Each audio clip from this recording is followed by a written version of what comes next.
Sejak musim winter sampai spring 2026 ini, gue enjoy banget beberapa anime, terutama anime romcom dan drama, yang ngasih semacam kesan ke gue kalau ada karakter-karakter yang di beberapa saat itu kayak bisa lebih lepas, atau kayak nunjukin diri mereka secara apa adanya, pas sama orang-orang tertentu aja. Entah itu sama orang tua angkat, sama gebetan, sama pacar, atau bahkan sama teman-teman sendiri kayak biasanya. Cuman akhirnya ada kayak satu pola yang gue amatin dari anime-anime yang gue tonton belakangan ini, kalau karakter-karakter itu kayak semacam dikasih ruang aman gitu, atau safe space buat mereka masing-masing gitu. Safe space ini yang bikin mereka bisa lebih lepas nunjukin diri mereka dan bisa se-vulnerable atau kelihatan se-nggak berdaya itu, karena capek harus kelihatan tegar terus di tiap harinya, harus kelihatan berani, anggun, atau jadi panutan gitu. Jadi bisa kayak sementara break gitu. Menarik sih gimana masing-masing karakter itu bisa ngasih ruang-ruang kayak gitu buat karakter lain. Gas lah kita bahas. Kenapa gue tiba-tiba kepikiran kayak gini? Pola karakter-karakter yang ngasih ruang aman buat karakter lain ini berasa banget di beberapa anime belakangan ini soalnya. Pola yang tentunya paling kelihatan dari semuanya ya di Ikoku Nikki atau Journal with Witch. Gimana posisinya Asa yang baru kehilangan ortunya butuh figur ortu baru buat ngebimbing dia. Ya meskipun di awal si tantenya, Makio, kagok sama tugasnya sebagai ortu baru dan tunggal buat Asa, seenggaknya Makio nggak melimitasi geraknya Asa dan Asa juga nggak shock sama kehidupan dunia di luar sana. In a way, ruang aman yang dikasih Makio itu lebih ke kebebasan dan keleluasaan Asa untuk bisa lebih ngertiin dirinya, lebih bisa hidup di waktu sekarang, dan memproses seluruh perasaannya secara ngalir aja. Pola selanjutnya ada di dua romcom berbeda sih, dan yang gue lihat ini gimana ada karakter-karakter yang bisa ngasih ruang aman tanpa tuntutan dan tanpa ngerasa dihakimi. Ini yang gue lihat di Tamon's B-Side sama Kuranika. Kalau di Tamon's B-Side dan tuh pada ngelihat dinamika hubungan MC dan hero-nya, si Utage sama Tamon, lu kayaknya bisa lihat gimana Utage agak shock ngelihat Oshi-nya yang beda jauh dari personalnya di panggung, karena ternyata persona yang dibawa di panggung itu ya untuk hiburan aja. Tamon yang aslinya nggak pede, serba insecure, dan jauh banget dari pesona panggungnya yang karismatik, justru kayak dapet kenyamanan pas sama Utage, yang nggak peduli Tamon mau selemah apa atau nggak seberdaya apa di belakang panggung. Di kasus ini, Utage yang lebih ngasih ruang aman buat Tamon, sementara Tamon berusaha ngebalas kebaikannya Utage. Sementara kalau di Kuranika, ruang amannya ada untuk MC dan heroinnya, yakni Maki dan Umi. Dari luar sih, Umi sama Maki kelihatan kayak dari beda dunia lah. Di awal, Maki kelihatan kayak your average loser loner aja. Sementara Umi yang cakep, yang entah kenapa juga dianggap nomor 2, tapi menurut gua dia paling cantik se-animenya, punya lingkaran pergaulan yang diisi orang-orang populer. Bener-bener kayak bertolak belakang, tapi nyatanya mereka lebih punya kesamaan dibanding orang-orang lain. Maki dan Umi sama-sama penggemar film-film B-type alias film-film ngaco atau bisa dibilang jelek lah buat selera mainstream. Terus mereka juga sama-sama hobi nge-game dan nyantai sendiri-sendiri ketimbang rame-rame. Dan ternyata keduanya nggak diketemuin dengan serba kebetulan dan cerita manis-manis aja. Tapi mereka masing-masing ngebawa beban mereka dan mereka saling ngebuka ruang untuk dua-duanya buat ngerasa nggak terpinggirkan.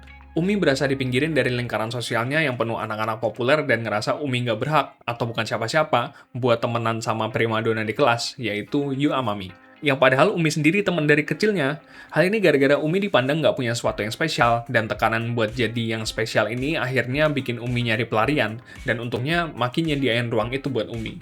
Sementara Maki dan sifat penyendirinya bukan karena dia emang gak peduli sama orang-orang atau so edgy, tapi emang ada trauma dari keluarganya yang broken home dan itu ngebikin Maki jadi gak yakin apakah worth it punya hubungan spesial dengan orang lain, meskipun itu cuma sebatas temenan. Dan untungnya, Umi nyediain ruang buat Maki untuk menuntaskan segala keraguan dan ketakutan yang dirasain Maki. Dua-duanya ngasih ruang satu sama lain buat ngelepas beban bersama dan saling paham kalau nggak bisa buru-buru buat nyembuhin luka batin dan perbaikin hubungan yang pernah rusak. Mungkin yang terakhir, yang sepertinya agak subtle alias nggak terlalu gamblang gitu ya safe space yang diberikan, tapi tetap ada, cuman dibangun pelan-pelan, ya di Kori no Joheki atau Rampage of Ice. 4 sahabat yang jadi karakter-karakter utama kita di Rampage of Ice ini sebenarnya udah jadi lingkaran yang aman buat satu sama lain dari segala drama di sekolah lama mereka masing-masing, baik itu buat Koyuki dan Miki di SMP mereka, maupun Minato dan Yota di SMP mereka juga. Di awal sebenarnya nggak ujuk-ujuk mereka nemu kehangatan, kenyamanan, dan keamanan di mereka berempat ini, karena Koyuki cuma kenal Miki dan nggak tahu siapa Yota yang kelihatan serem karena jangkung, apalagi Minato yang SKSD. Benteng es Koyuki bener-bener kayak susah banget dirobohin karena dia punya pengalaman pahit buat terbuka sama orang, gara-gara dia jadi target bully di sekolahnya, sementara cuma Miki yang dia kenal. Bahkan ketika mereka berempat pun udah di sekolah yang sama, Koyuki juga nggak serta-merta ngerasa lingkaran Miki, Yota, dan Minato itu seaman apa yang dia pengen. Ya meskipun lama-lama Koyuki bisa cair sama Yota karena dia nggak terlalu nosy, terus Miki juga ngajak buat nyantai sama dia. Tapi Koyuki dan Minato yang sulit banget buat deket, karena pendekatan dan persepsi mereka berbeda. Dan ini yang gua rasa ditulis rapi banget di Rampart of Ice, yaitu gimana pendekatan orang-orang untuk ngasih sinyal bahwa gua terbuka nih sama lu bakal aman sama gua. Bakal nentuin apakah orang yang butuh ruang tersebut nerima lu atau enggak, apalagi dengan trauma yang dipunyain Koyuki. Tapi setelah mereka tahu kalau intention masing-masing adalah temenan santai aja dan saling paham dengan keadaan masing-masing, mereka akhirnya berhasil melihat maksud dari pendekatan masing-masing itu, dan akhirnya mereka jadi lingkaran kecil yang aman untuk mereka jadi diri mereka sendiri. Ya itu aja sih sebenarnya. Gue suka aja kalau udah ada dinamika karakter yang ngasih safe space buat karakter lain kayak beberapa anime yang gue sebut tadi. Pasti ada lagi sih seri-seri lain yang dimana karakter-karakternya juga ngasih ruang aman gitu. Kayak gimana Marin ngasih ruang aman buat Gojo di lingkaran hobinya dan buat nggak takut sama skill dan ketertarikannya dengan jahit-jahit kostum di My Dress Up Darling. Kayak gimana Nukumizu juga ruang aman buat temen-temennya yang kandas percintaannya kayak Yanami, Lemon, sama Komari, dan masih banyak lagi karakter-karakter lain di seri-seri lain di luar sana. Tapi jadi makin kerasa aja sejak ada anime-anime yang baru rilis di winter sama spring 2026 kemarin. Ya makanya inilah yapping random karena gue lagi kepikiran aja.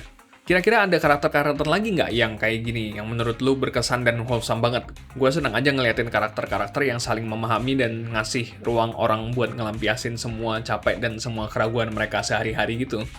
This has been Zimmer. See you when I see you.